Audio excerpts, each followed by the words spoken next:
নমস্কার শ্রোতা বন্ধুরা, আপনারা শুনছেন রেডিও সুন্দরবন 91.2 FM।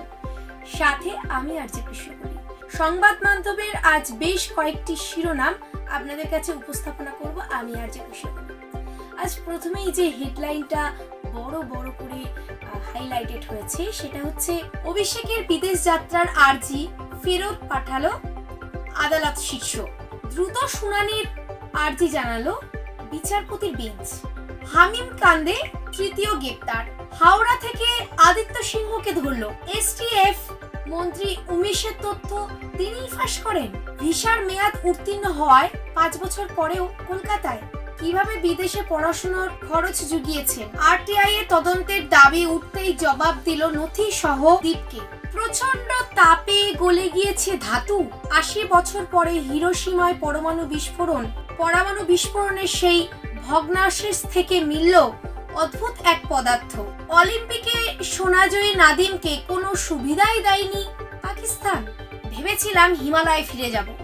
অভিনয় ছাড়তে গিয়েও কেন সিদ্ধান্ত বদলান গৌতম ইয়ামি। গ্রেপ্তার বিদেশিনী। শহর জুড়ে পুলিশের বিশেষ অভিযান। বাড়তি পরিষেবা। এই রবিবার 2 ঘন্টা আগেই মিলবে মেট্রো পরিষেবা। গ্রিন এবং ব্লু লাইনের সূচিতে বদল।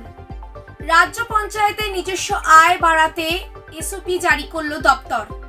বাড়ি পিছু কর আদায়ের লক্ষ্য মাত্র 1200 টাকা। অটোয় 44 কেজি গাঁজা ওড়িশা থেকে তোর্ষ গলি ধরে। গন্তব্য ছিল কলকাতায়। ফুটপাত কোনো রকম ভাবেই বেদখল চলবে না। চিহ্নিত করতে হবে সব রাস্তায় চিহ্নিত করতে হবে পথচারীর হাঁটার জায়গা।